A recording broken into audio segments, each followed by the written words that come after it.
2 दिन बाद मेरी शादी थी, लेकिन उस रात मुझे यकीन हो गया, अगर मैंने ये शादी की तो मैं सिर्फ नाम की जिंदा रहूंगी। और इसलिए मैं भाग गई अपनी जान बचाने। नमस्ते, मेरा नाम काव्या है। उम्र 26 साल। मैं कभी नहीं चाहती थी कि मेरी कहानी दुनिया जाने, लेकिन आज मैं ये सब कह रही हूं क्योंकि शायद कोई और लड़की मेरी जैसी गलती ना करे और वक्त रहते खुद को बचा ले।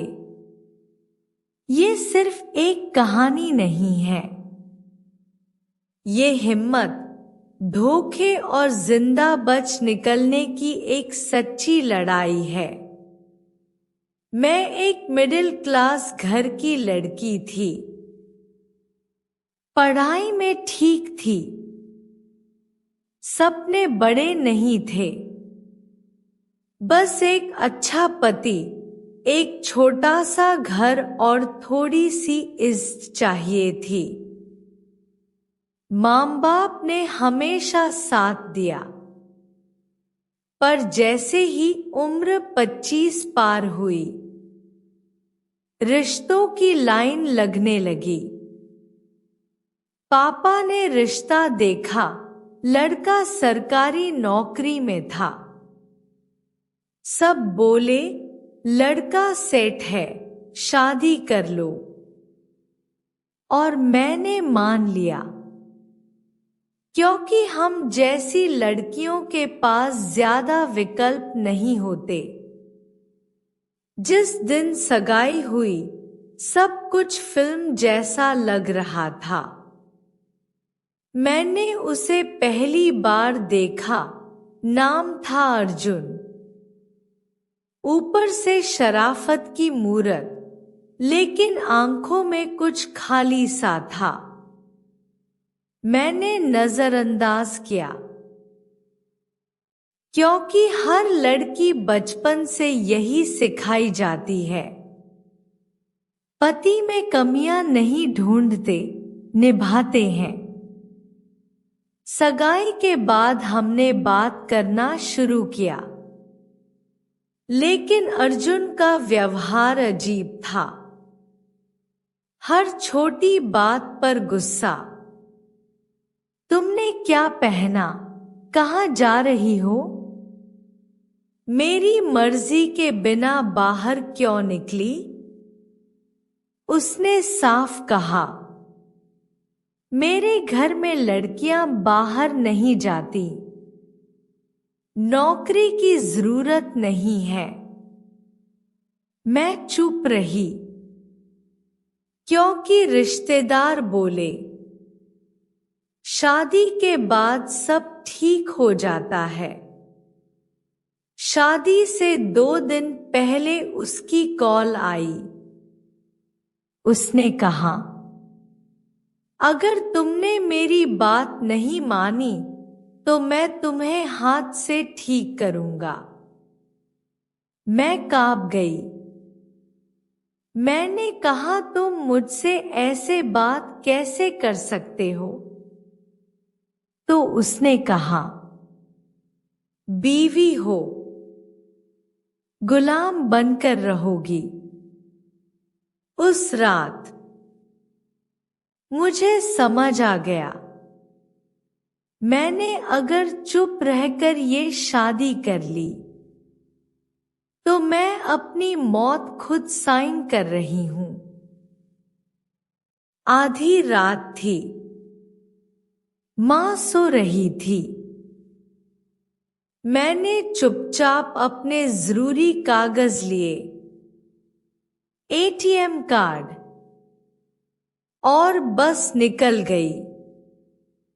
ना जाने कहां जा रही थी, लेकिन पता था, जहां भी जाऊं अर्जुन से बेहतर होगा। मैं स्टेशन पहुंची। पहली ट्रेन में बैठ गई। 2 दिन तक बिना किसी को बताए एक एनजीओ में रही। तीसरे दिन मैंने मां को फोन किया। वो रो रही थी। लेकिन जब मैंने पूरी बात बताई, वो चुप हो गई। फिर बोली, तू ठीक है ना बेटी? बस तू ठीक रह, बाकी दुनिया से हम लड़ लेंगे। मैं रो पड़ी। मेरी मां ने मेरा साथ दिया और वही मेरी सबसे बड़ी जीत थी। आज मैं एक एनजीओ के साथ काम करती हूँ और उन लड़कियों को आवाज देती हूँ जो चुप हैं। मैंने नई जिंदगी शुरू की है। अर्जुन की शादी कहीं और हो गई और मैं खुश हूं कि मैंने वक्त पर खुद को चुना। अगर आप किसी रिश्ते में दम घुटता महसूस कर रहे हो, तो वो रिश्ता तोड़ दो, खुद को नहीं। क्योंकि जब कोई रिश्ता आपकी हंसी छीन ले, आपकी आजादी खा जाए, तो वो रिश्ता प्यार नहीं, कैद होता है। हर लड़की के अंदर एक चुप आवाज होती है जो कहती है अब और नहीं। कई बार वो आवाज दब जाती है, कभी समाज के डर से, कभी मां बाप की इज्जत के नाम पर, कभी लोग क्या कहेंगे कि बेड़ियों में। लेकिन एक दिन वो आवाज चीख बन जाती है और तब लड़की फैसला लेती है, अब मैं अपने लिए जीऊंगी। काव्या जैसी लाखों लड़कियां हैं इस देश में जो बाहर से मुस्कुराती हैं, पर अंदर ही अंदर हर रोज टूटती हैं। उनकी आंखों में सपने होते हैं, पर उनकी जुबान पर ताले लगे होते हैं। वो चाहती है कोई उन्हें समझे, सुने, थाम ले, पर अफसोस अक्सर उनकी आवाज शादी के शोर में खो जाती है। काव्या की तरह अगर आपने भी कभी जिंदगी में कोई ऐसा मोड़ देखा है जहां खुद को चुनना पड़ा हो, तो आप समझ सकते हैं कि ये कितना मुश्किल होता है। घर से भाग जाना आसान नहीं होता, पर गलत जगह रुक जाना उससे भी खतरनाक होता है। आज काव्या अकेली नहीं है। वो हजारों लड़कियों की आवाज बन गई है जो चुप हैं पर टूट चुकी हैं। इसलिए आज अगर आप ये वीडियो देख रहे हैं, तो एक बार खुद से पूछिए, क्या आप भी किसी जहर भरे रिश्ते में जी रहे हो? क्या आपकी चुप्पी आपको अंदर से मार रही है? तो यकीन मानिए, खुद को चुनना गुनाह नहीं है।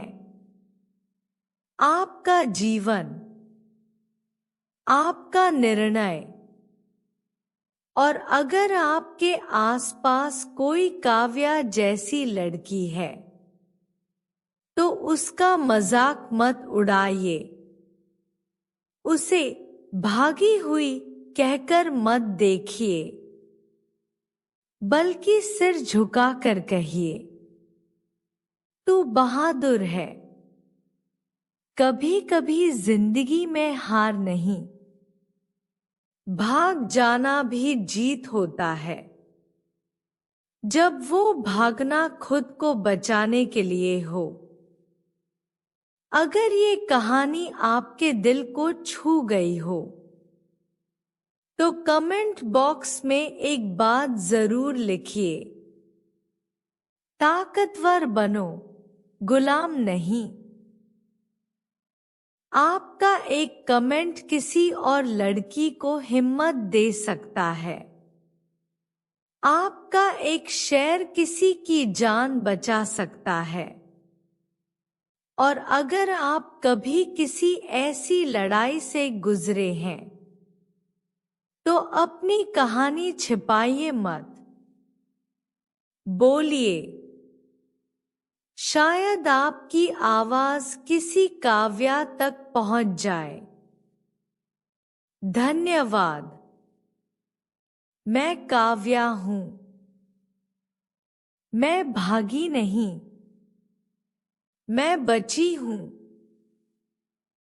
क्योंकि मैंने हिम्मत की।